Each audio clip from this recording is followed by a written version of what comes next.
जय श्री कृष्णा राधे राधे। भगवान आप सबका भला करे। आपण देखुचंती Astro CS Narayan. Welcome to our channel. आजिर एही ज्योतिष कार्यक्रम रे मे मासर मासिक राशिफल विषय रे आलोचना करिबा। जेमिति कि आमे जानिचे मे मासर पहिलारु गुरु धन घर वृष राशि को राशि परिवर्तन करिवे।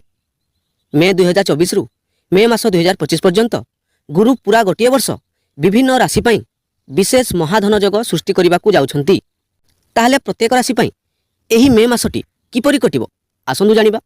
ए भिडियो रे केवल मेष वृष और मिथुन राशि मे मासर राशिफल विषय आलोचना करिबा। केमिति रहिबो आपणकर स्वास्थ्य, शिक्षा, प्रेम, चाकरी, व्यवसाय, कैरियर तथा वैवाहिक जीवन सबुकिछि गोटिए गोटिए करी आलोचना करिबा।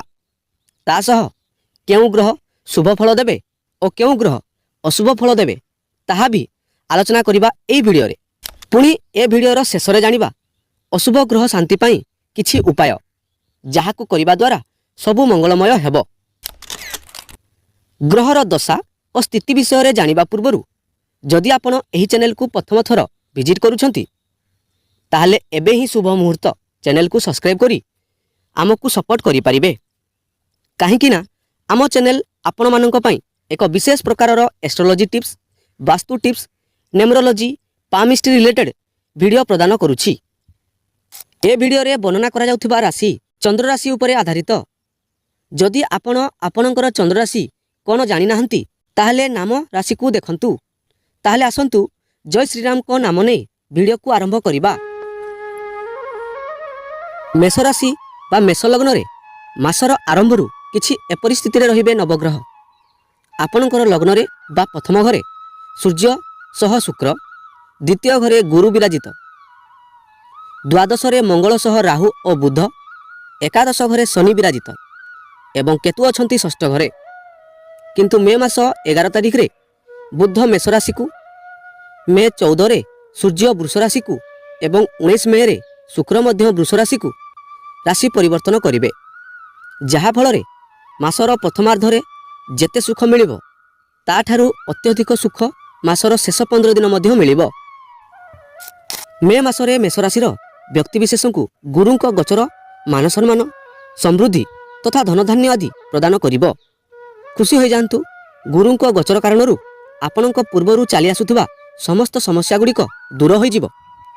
ताहले आसंतु सर्वप्रथमे चर्चा करिबा आपणकर स्वास्थ्य किपरि रहिबो।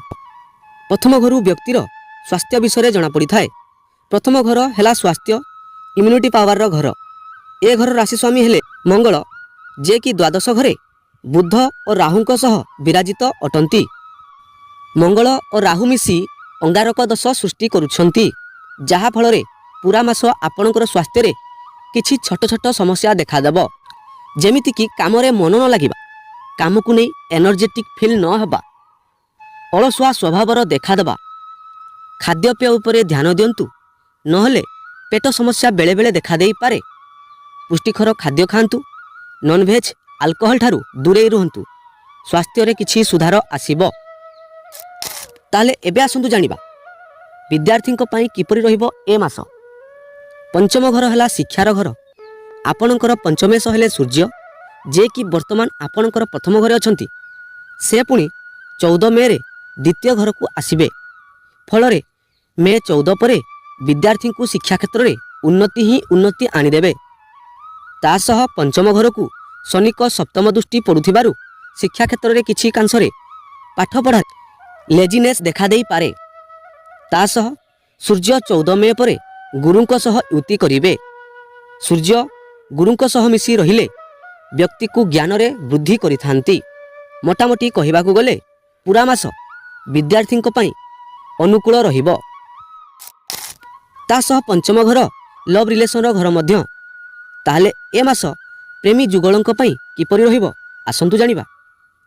ए घर राशि स्वामी हेले सूर्य, जे कि प्रथम घरे शुक्रंक सह अछंती। ताहा सह शनिंक दृष्टि पंचम घर को पड़ुछि। आपणक राशि स्वामी मंगल राहु सह थिबारु मनरे भ्रम सृष्टि होइताए, जहा कारणरू छोट छोट कथा को नै मनरे संदेह आसीबो। सूर्य कारणरू आपणक मनरे राग देखा देबो। निजर भूल को न मानिबा स्वभावर आपण हेबे। ଯାହାଫଳରେ ପ୍ରେମରେ କିଛି ଝଗଡ଼ା ଦେଖାଦେଇପାରେ। ନିଜ ରାଗ ପ୍ରତି କଣ୍ଟ୍ରୋଲ କରନ୍ତୁ, ସବୁ ଠିକ୍ଠାକ୍ ରହିବ। ତାହେଲେ ଆସନ୍ତୁ ଚର୍ଚ୍ଚା କରିବା ଆପଣଙ୍କର ବୈବାହିକ ଜୀବନ କିପରି ରହିବ। ସପ୍ତମ ଘର ହେଲା ବିବାହର ଘର। ଏ ଘରର ରାଶିସ୍ୱାମୀ ହେଲେ ଶୁକ୍ର, ଯେ କି ଲଗ୍ନ ଘରେ ବିରାଜିତ ଅଟନ୍ତି। ପୁଣି ନିଜ ଘରକୁ ଦୃଷ୍ଟି ଦେଉଛନ୍ତି। ତା ସହ ଶୁକ୍ର ମେ 19ରେ ଦ୍ୱିତୀୟ ଘରକୁ ଆସିବେ। ଫଳରେ ଆପଣଙ୍କର ଏ ମାସ ବୈବାହିକ ଦୃଷ୍ଟିରୁ ଶୁଭ ଫଳ ଦେବ। ନବଦମ୍ପତିଙ୍କ ପାଇଁ ଆଣିଦେବ ଅନେକ ଖୁସି। ଯଦି ପୂର୍ବରୁ କିଛି ସମସ୍ୟା ଥିଲା ତାହା ମଧ୍ୟ ଦୂର ହୋଇଯିବ। ବୈବାହିକ ଦୃଷ୍ଟିରୁ ଏ ମାସଟି ଆପଣଙ୍କ ପାଇଁ ବହୁତ ଭଲ ରହିବ। ତା ସହ ଏବେ ଚର୍ଚ୍ଚା କରିବା ଆପଣଙ୍କର କ୍ୟାରିୟର ବିଷୟରେ। ତା ସହ ଭାଗ୍ୟର ସହଯୋଗ କିପରି ରହିବ ଆପଣଙ୍କ ପାଇଁ ଏ ମାସ। ଭାଗ୍ୟ ଘରର ରାଶିସ୍ୱାମୀ ଧନ ଘରେ ବୃଷ ରାଶିରେ ଅଛନ୍ତି, ଯାହା କାରଣରୁ ଧନ ସମ୍ବନ୍ଧୀୟ ସମସ୍ୟା ଯଦି ପୂର୍ବରୁ ଚାଲି ଆସୁଥିଲା ତାହା ଦୂର ହୋଇଯିବ। ତା ସହ ରୋଜଗାର ପାଇଁ ନୂଆ ନୂଆ ଅପରଚ୍ୟୁନିଟି ଆପଣଙ୍କୁ ମିଳିବ। ଏ ମାସ କ'ଣ ପୁରା ବର୍ଷ ଆପଣଙ୍କୁ ଭାଗ୍ୟର ସହଯୋଗ ମିଳିବ। ଦଶମ ଘର ହେଲା କ୍ୟାରିୟରର ଘର। ଦଶମ ଘରର ରାଶିସ୍ୱାମୀ ହେଲେ ଶନି, ଯେ କି ନିଜ ଘରେ ଏକାଦଶ ଘର କୁମ୍ଭ ରାଶିରେ ବସିଛନ୍ତି। କ୍ୟାରିୟର ଦୃଷ୍ଟିରୁ ଏ ମାସଟି ବହୁତ ଭଲ ରହିବ। ପୂର୍ବରୁ ଆପଣଙ୍କୁ ଯେଉଁ ପରିଶ୍ରମ କରି ମଧ୍ୟ ଫଳ ମିଳୁନଥିଲା, ତାହା ଗୁରୁଙ୍କ ନବମ ଦୃଷ୍ଟି ଦଶମ ଘରେ ପଡ଼ିବା ଫଳରେ ଏବେ ପରିଶ୍ରମର ଫଳ 2 ଗୁଣା ମିଳିବ। କିନ୍ତୁ କିଛି କଣ୍ଡିସନରେ ଯେ ଆପଣଙ୍କୁ ବାରମ୍ବାର ପ୍ରୟାସ କରିବାକୁ ପଡ଼ିବ। ଯଦି ଆପଣ ସରକାରୀ ଚାକିରିରେ ଅଛନ୍ତି କିମ୍ବା ସରକାରୀ ଚାକିରି ପାଇଁ ପରିଶ୍ରମ କରୁଛନ୍ତି, ତାହେଲେ ଏ ମାସଟି ଆପଣଙ୍କ ପାଇଁ ବହୁତ ଭଲ ରହିବ। କାହିଁକି ନା ଶନି ସ୍ୱତନ୍ତ୍ର ଥିବାରୁ ଆପଣ ସ୍ୱତନ୍ତ୍ର ସହିତ କାମ କରିବେ। ଆପଣଙ୍କୁ କେହି ମଧ୍ୟ ପ୍ରେସରାଇଜ୍ କରିବେ ନାହିଁ, ଯାହାଫଳରେ ଆପଣ ଏକ ଉତ୍ତମ ଧରଣର କାର୍ଯ୍ୟ କରି ଦେଖାଇବେ। କିନ୍ତୁ ମନେ ରଖିବେ, ଗୁରୁଙ୍କ ଦୃଷ୍ଟି ଷଷ୍ଠ ଓ ଅଷ୍ଟମ ଘରକୁ ପଡ଼ିବ। ଆପଣଙ୍କ କାମରେ ବେଳେବେଳେ ଶତ୍ରୁ କିମ୍ବା କିଛି ସମସ୍ୟା ଦେଖାଦେଇପାରେ। ତଥାପି ଭାଗ୍ୟ ବଳବାନ ଥିବାରୁ ଶତ୍ରୁ ସମସ୍ୟା କିମ୍ବା ଋଣ ସମସ୍ୟା ସବୁ ଦୂର ହୋଇଯିବ। ତେଣୁ ନିଜର କାର୍ଯ୍ୟକ୍ଷେତ୍ରରେ କାହା ସହ ବେଶୀ ଯୁକ୍ତିତର୍କ କରନ୍ତୁନି। ସର୍ବଦା ନିଜ କାର୍ଯ୍ୟରେ ମନ ଦିଅନ୍ତୁ, ନିଜର ରାଗକୁ କଣ୍ଟ୍ରୋଲ କରନ୍ତୁ। ଦେଖିବେ ଏସବୁ ସମସ୍ୟା ଦୂର ହୋଇଯିବ। ତାହେଲେ ଏ ମାସ ଆପଣଙ୍କର ବ୍ୟବସାୟରେ କିପରି ପରିଣାମ ଦେବ ଆସନ୍ତୁ ଜାଣିବା। ସପ୍ତମ ଘର ବିବାହ ତଥା ବ୍ୟବସାୟର ଘର ମଧ୍ୟ। ବ୍ୟବସାୟ ଦୃଷ୍ଟିରୁ ଏ ମାସ ବହୁତ ଭଲ ରହିବ। ରୋଜଗାରରେ ବୃଦ୍ଧି ହେବ, ବ୍ୟବସାୟରେ ଲାଭବାନ ହେବେ। ଏ ମାସଟି ମେଷରାଶିର ବ୍ୟକ୍ତିଙ୍କ ପାଇଁ ବ୍ୟବସାୟ ଦୃଷ୍ଟିରୁ ବହୁତ ଶୁଭ ଫଳ ଦେବ। ଯେହେତୁ ଆପଣଙ୍କର ଭାଗ୍ୟ ବଳବାନ ଥିବାରୁ ଆପଣ କିଛି ଇନଭେଷ୍ଟମେଣ୍ଟ କରିବା ପାଇଁ ଚାହୁଁଥିଲେ ତାହେଲେ ଆପଣ ଇନଭେଷ୍ଟମେଣ୍ଟ କରିପାରିବେ। ସେୟାର ମାର୍କେଟରେ ଇନଭେଷ୍ଟମେଣ୍ଟ କରିବା ପାଇଁ ଚାହୁଁଥିଲେ ତାହେଲେ ଇନଭେଷ୍ଟମେଣ୍ଟ କରନ୍ତୁ, ଭାଗ୍ୟର ପୂର୍ଣ୍ଣ ସହଯୋଗ ମିଳିବ। ନୂତନ ବ୍ୟବସାୟ ଆରମ୍ଭ କରିବା ପାଇଁ ଚାହୁଁଥିଲେ ତାହେଲେ ଏ ମାସଟି ଭଲ ରହିବ। ଯଦି କିଛି ମାଙ୍ଗଳିକ କାର୍ଯ୍ୟ କରିବା ପାଇଁ ଚାହୁଁଥିଲେ ତାହେଲେ କରନ୍ତୁ, କାହିଁକିନା ଭାଗ୍ୟ ମଜବୁତ ଅଛି। ଏ ଥିଲା ମେଷ ରାଶିର ବ୍ୟକ୍ତିଙ୍କ ପାଇଁ ମେ ମାସର ପୁରା ପ୍ରେଡିକ୍ସନ୍। ତାହେଲେ ଅଶୁଭ ଗ୍ରହ ପାଇଁ ଉପାୟ କ'ଣ କରିବେ? ଆପଣଙ୍କର ମଙ୍ଗଳ ଦୁର୍ବଳ ଥିବାରୁ ପ୍ରତିଦିନ ହନୁମାନ ଚାଳିଶା ପାଠ କରନ୍ତୁ। ତା ସହ ବିଷ୍ଣୁ ସହସ୍ରନାମକୁ ମଧ୍ୟ ପ୍ରତିଦିନ ପାଠ କରନ୍ତୁ। ଭାଗ୍ୟର ସହଯୋଗ ପ୍ରାପ୍ତି ହେବ। ବୃଷ ରାଶିରେ ମାସର ଆରମ୍ଭରୁ କିଛି ଏପରି ସ୍ଥିତିରେ ରହିବେ ନବଗ୍ରହ। ଆପଣଙ୍କର ଲଗ୍ନରେ ଗୁରୁ, ଦ୍ୱାଦଶରେ ସୂର୍ଯ୍ୟଙ୍କ ସହ ଶୁକ୍ର ରହିବେ। ଏକାଦଶ ଘରେ ରାହୁଙ୍କ ସହ ମଙ୍ଗଳ ଓ ବୁଧ ଅଛନ୍ତି। ଶନି ଦଶମ ଘରେ ଏବଂ କେତୁ ପଞ୍ଚମ ଘରେ ବିରାଜିତ ଅଟନ୍ତି। କିନ୍ତୁ ମେ ମାସ 11 ତାରିଖରେ ବୁଧ ଦ୍ୱାଦଶକୁ, 14 ମେରେ ସୂର୍ଯ୍ୟ ପ୍ରଥମ ଘର ବୃଷ ରାଶିକୁ ଏବଂ ଶୁକ୍ର 19 ମେରେ ପ୍ରଥମ ଘରକୁ ରାଶି ପରିବର୍ତ୍ତନ କରିବେ। ଆପଣଙ୍କର ରାଶି ସ୍ୱାମୀ ହେଲେ ଶୁକ୍ର, ଯେ କି 12 ନମ୍ବର ଘରେ ଅଛନ୍ତି। ତାହେଲେ ସର୍ବପ୍ରଥମେ ଆପଣଙ୍କର ସ୍ୱାସ୍ଥ୍ୟ ବିଷୟରେ ଚର୍ଚ୍ଚା କରିବା। କିପରି ରହିବ ଏ ମାସରେ ଆପଣଙ୍କର ସ୍ୱାସ୍ଥ୍ୟ? ପ୍ରଥମ ଘର ସ୍ୱାସ୍ଥ୍ୟର ଘର। ପ୍ରଥମ ଘରୁ ବ୍ୟକ୍ତିର ଇମ୍ୟୁନିଟି ପାୱାର, ସ୍ୱାସ୍ଥ୍ୟ ତଥା ଶରୀର ବିଷୟରେ ଜଣାପଡ଼ିଥାଏ। ଆପଣଙ୍କର ରାଶି ସ୍ୱାମୀ ହେଲେ ଶୁକ୍ର, ପୁଣି ପ୍ରଥମ ଘରେ ଗୁରୁ ବିରାଜିତ ଅଟନ୍ତି। କିନ୍ତୁ ଶୁକ୍ର 19 ମେରେ ନିଜ ଘରକୁ ଆସିବେ। ଫଳରେ ସ୍ୱାସ୍ଥ୍ୟ ଉନ୍ନତ ଧରଣର ରହିବ। ଆପଣଙ୍କର ସ୍ୱାସ୍ଥ୍ୟରେ ଯେଉଁ ସମସ୍ୟା ଆସୁଥିଲା ତାହା 19 ମେ ପରେ ସବୁକିଛି ଦୂର ହୋଇଯିବ। ବର୍ତ୍ତମାନ ଶୁକ୍ର 12 ନମ୍ବର ଘରେ ଅଛନ୍ତି। ପୁଣି ଶନିଙ୍କ ତୃତୀୟ ଦୃଷ୍ଟି ଦ୍ୱାଦଶ ଘରେ ପଡ଼ୁଛି। 12 ନମ୍ବର ଘର ଶତ୍ରୁର ଘର ହୋଇଥିବା କାରଣରୁ ଆପଣଙ୍କର ସ୍ୱାସ୍ଥ୍ୟ ବର୍ତ୍ତମାନ ବିଭିନ୍ନ ରୋଗରେ ପୀଡ଼ିତ ଅଛି। ଏମିତି କିଛି ବ୍ୟକ୍ତି ମେଡ଼ିକାଲରେ ଦୀର୍ଘ ଦିନ ହେବ ରୋଗରେ ପୀଡ଼ିତ ଥିବେ। କାରଣ 12 ନମ୍ବର ଘର ମୃତ୍ୟୁ, ହସ୍ପିଟାଲ ଏବଂ ସିରିୟସ୍ ହେଲ୍ଥ ପ୍ରୋବ୍ଲେମର ଘର।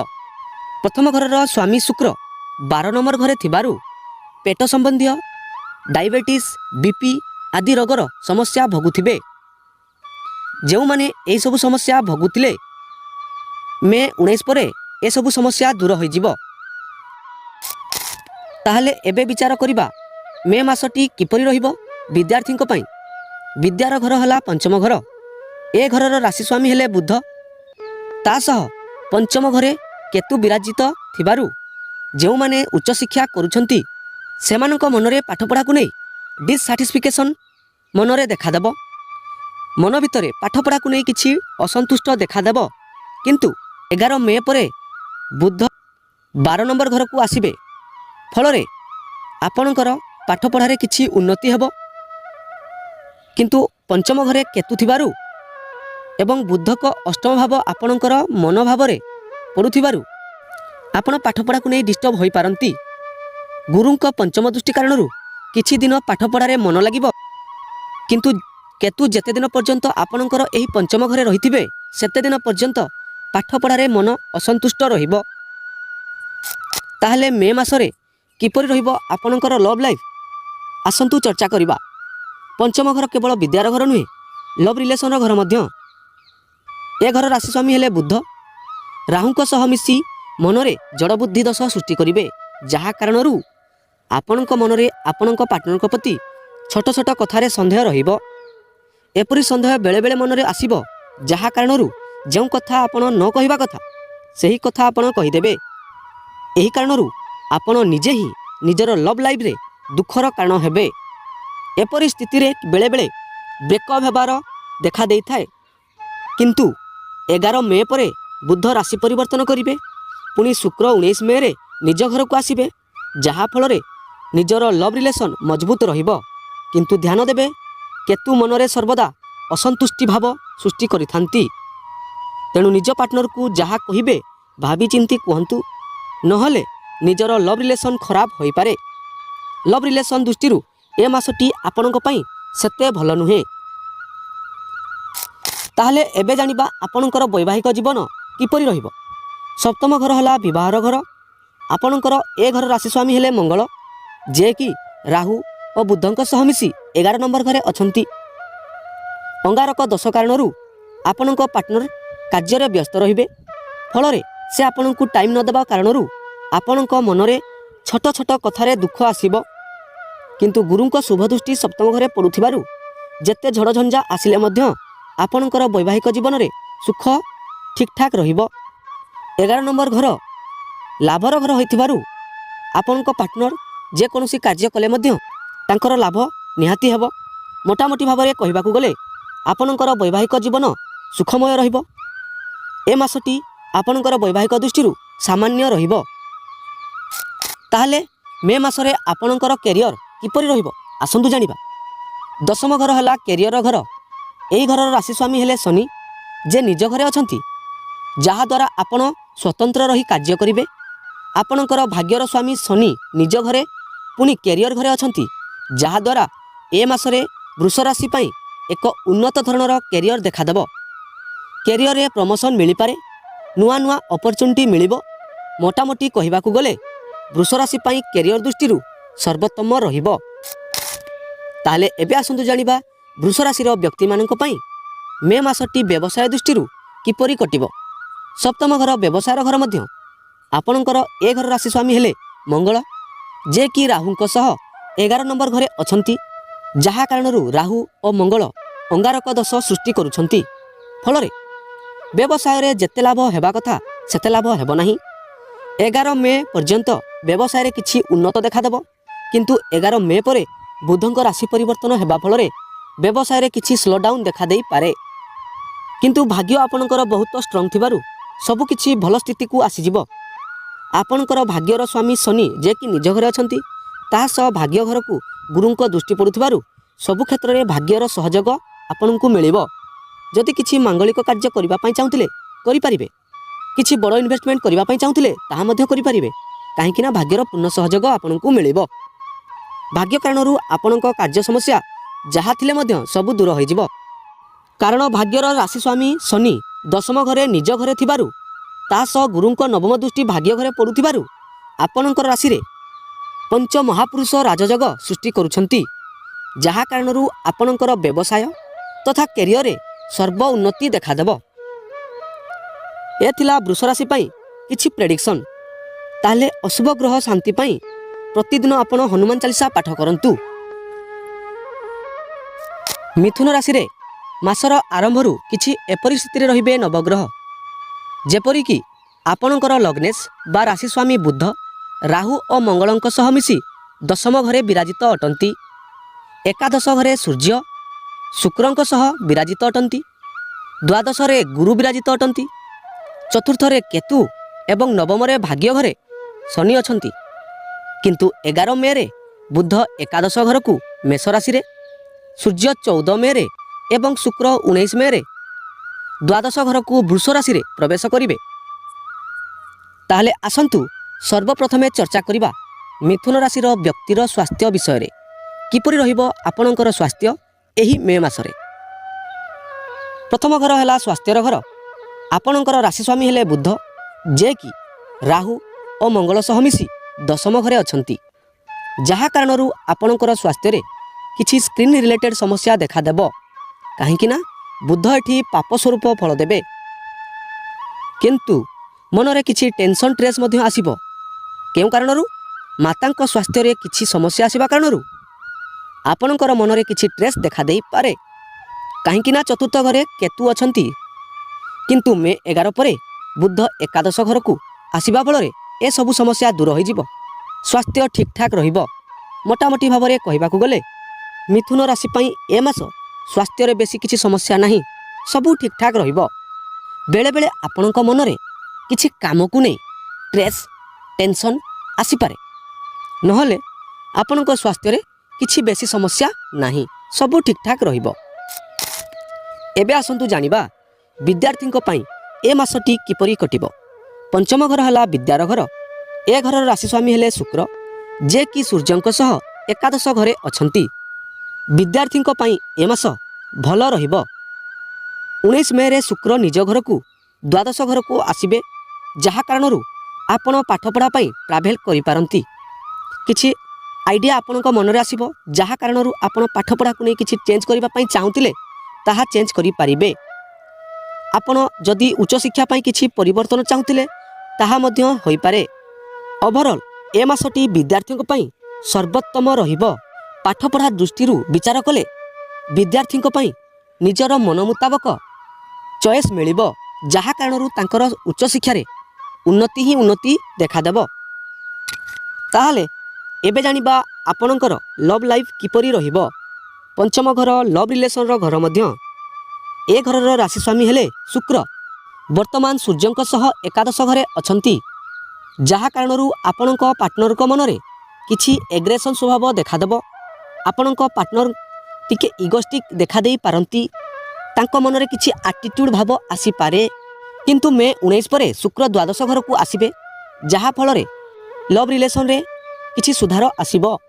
କିନ୍ତୁ ଧ୍ୟାନ ଦେବେ ଆପଣଙ୍କର ଲଭ୍ ପାର୍ଟନର ଟିକେ ଆଟିଟ୍ୟୁଡ୍ ସ୍ୱଭାବ ହୋଇପାରନ୍ତି, ଏଥିପ୍ରତି ଟିକେ ଗୁରୁତ୍ୱ ଦେବେ, ନହେଲେ ଆପଣଙ୍କର ଲଭ୍ ଲାଇଫ୍ ଦୃଷ୍ଟିରୁ ସବୁ ଠିକ୍ଠାକ୍ ରହିବ। ଏବେ ଆସନ୍ତୁ ଜାଣିବା ଆପଣଙ୍କର ବୈବାହିକ ଜୀବନ ଏ ମାସଟି କିପରି କଟିବ। ସପ୍ତମ ଘର ବିବାହର ଘର। ଏ ଘରର ରାଶି ସ୍ୱାମୀ ହେଲେ ଗୁରୁ, ଯିଏକି ଦ୍ୱାଦଶ ଘରେ ବିରାଜିତ ଅଛନ୍ତି। ଗୁରୁ ଦ୍ୱାଦଶ ଘରେ ଅଶୁଭ ସ୍ଥିତିରେ ଥାନ୍ତି, ପୁଣି ଶତ୍ରୁ ଘରେ ଥିବାରୁ ବୈବାହିକ ଜୀବନରେ କିଛି ସମସ୍ୟା ଦେଖାଦେଇପାରେ। ଆପଣଙ୍କର ଲଭ୍ ପାର୍ଟନରଙ୍କ ସ୍ୱାସ୍ଥ୍ୟଗତ ସମସ୍ୟା ଦେଖାଦେଇପାରେ, କାରଣ ଦ୍ୱାଦଶ ଘର ସିଭିୟର ହେଲ୍ଥ ଇସ୍ୟୁର ଘର। ତେଣୁ ଧ୍ୟାନ ଦେବେ ଆପଣଙ୍କର ପାର୍ଟନରଙ୍କ ସ୍ୱାସ୍ଥ୍ୟ ଉପରେ କିଛି ପ୍ରଭାବ ଆସିବ, ଏଥିପ୍ରତି ଆପଣଙ୍କୁ ଧ୍ୟାନ ଦେବାକୁ ପଡ଼ିବ। ତାହେଲେ ଏବେ ଆସନ୍ତୁ ଜାଣିବା ଏହି ମେ ମାସରେ ଆପଣଙ୍କର କ୍ୟାରିୟର କିପରି ରହିବ, ବ୍ୟବସାୟ କିପରି ରହିବ। ଦଶମ ଘର କ୍ୟାରିୟରର ଘର। ଦଶମ ଘରର ରାଶି ସ୍ୱାମୀ ହେଲେ ଶନି, ଯେ ନିଜ ଘରେ ପୁଣି ଭାଗ୍ୟ ଘରେ ଅଛନ୍ତି। ବୁଧ ରାହୁ ଜଡ଼ବୁଦ୍ଧି ଦୋଷ, ମଙ୍ଗଳ ରାହୁ ଅଙ୍ଗାରକ ଦୋଷ ସୃଷ୍ଟି କରିଥାନ୍ତି। ଏହାର ଫଳସ୍ୱରୂପ ଆପଣ ତ ନିଜର କାର୍ଯ୍ୟକ୍ଷେତ୍ରରେ ଭଲ କାମ କରିବେ, କିନ୍ତୁ ଆପଣଙ୍କର ଭୁଲ ଧରିବା ପାଇଁ ବହୁତ ଲୋକ ଆସିବେ। ତା ସହ ଅଙ୍ଗାରକ ଦୋଷ କାରଣରୁ ଅଫିସରେ ଝଗଡ଼ା ହୋଇପାରେ। ଏଥିପ୍ରତି ଗୁରୁତ୍ୱ ଦେବେ। ଗୁରୁ ପୁଣି ଦ୍ୱାଦଶ ଘରେ ଅଛନ୍ତି, ପୁରା ବର୍ଷ ରହିବେ। ଧ୍ୟାନ ଦେବେ, ଯଦି ଆପଣଙ୍କର ପୂର୍ବରୁ ଟ୍ରାନ୍ସଫର ହେବା ପାଇଁ ଚାହୁଁଥିଲେ ତାହେଲେ ଏ ବର୍ଷ ହୋଇପାରନ୍ତି। ତାହେଲେ ବ୍ୟବସାୟ କିପରି ରହିବ ଆସନ୍ତୁ ଜାଣିବା। ସପ୍ତମ ଘର ବ୍ୟବସାୟର ଘର ମଧ୍ୟ। ଗୁରୁ ଦ୍ୱାଦଶରେ ଥିବାରୁ ବୈଦେଶିକ ବ୍ୟାପାରରୁ ଲାଭ ମିଳିପାରେ। ଗୁରୁଙ୍କ ପଞ୍ଚମ ଦୃଷ୍ଟି ଚତୁର୍ଥ ଘରେ ପଡ଼ୁଥିବାରୁ ମାତାଙ୍କ ଠାରୁ କିଛି ଲାଭ ବି ମିଳିପାରେ। ଫରେନ୍ ସେଟେଲମେଣ୍ଟରୁ କିଛି ଲାଭ ମିଳିପାରେ।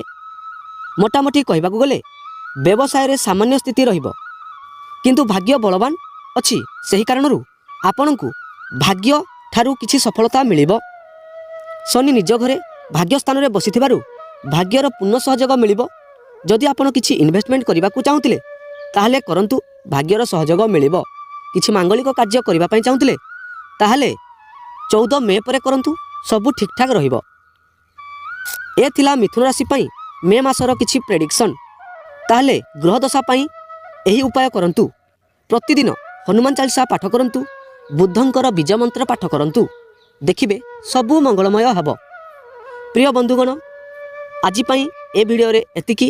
ପୁଣି ଦେଖାହେବା ଅନ୍ୟ ଏକ ଭିଡ଼ିଓରେ। ଧନ୍ୟବାଦ। ଜୟ ଜଗନ୍ନାଥ, ଜୟ ମା ସମଲେଇ।